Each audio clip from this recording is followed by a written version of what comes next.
47th edition of the Tour de Hongrie would get underway. The first of 5 stages starting in the far east of the country, east and south on the Romanian border at Iula. Total of 143 kilometers in prospect for the riders as they faced what was pretty much a pan-flat stage. 112 riders representing 19 teams, total of which were at seven of those at World Tour level, 7 pro teams, 3 continental squads, a cyclocross professional team and a national squad. Problems in the early moments of the stage, just over 10 kilometers in, and this crash causing plenty of difficulty for a number of riders, all of whom were able to get back up on their bikes and resume and make their way back into the stage in various states of disrepair.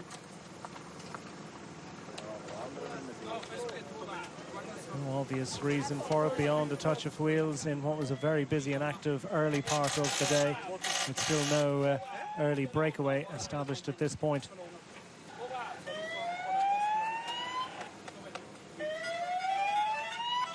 A little clumsy, a little confusing, and a little painful for some. But ultimately, no lingering after effects as the riders got set for a chariot race conclusion to the day. Eventually, we got our early break established, and it was 2 riders from the Lidl Trek squad.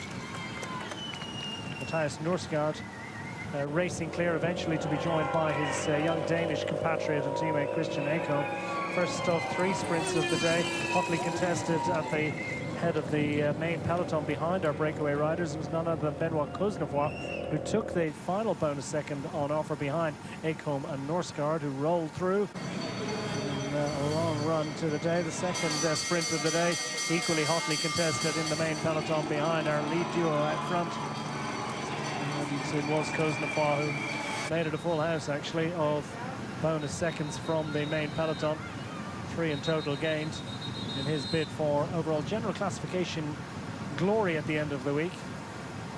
Short stage race, every second counts. Fine sprinting performance from the French rider with the UAE squad, clearly on flying form at the moment after victory on home roads in recent weeks. Rider's got the bell with 55 kilometers remaining. As Ekholm and Norsgaard led through Benoit Cosnefroy, and the main peloton towed along by the Soudal Quick-Step squad. Martin Severcek at the front when this tumble occurred. Again, another touch of wheels, no particular reason for it beyond a little bit of crosswind and a little bit of anxiety in the peloton. Anxiety and pain, frustration for Harm van Houke and others, but again, all those riders able to resume and race back in through to the 3rd sprint of the day. And again, it was Ekholm that led the breakaway duo behind as Benoit Cosnefroy this time managed to fend off the challenge of Chris Nylands to make it a maximum benefit from the main peloton. 3 bonus seconds gained. Could be very useful indeed at the end of the week.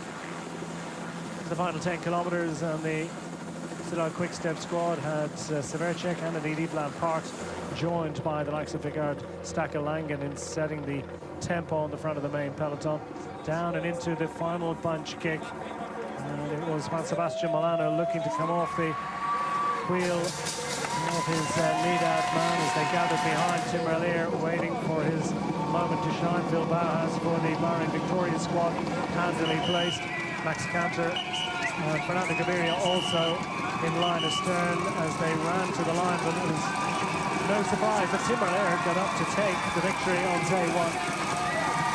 His first visit to the Tour of Hungary, already a successful one.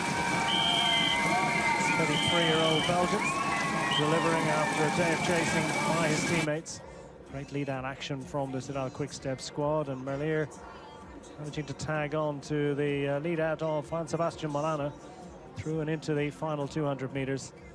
Former Belgian and European road race champion. Timing his moment to perfection. Powering clear to a victory by well over a bike length. Those are the 2 bike lengths by the time they got to the line. Arm held aloft for Tim Merlier into the overall race leadership, the lead of the points classification, making it 3 wins from just 5 days of racing action in 2026.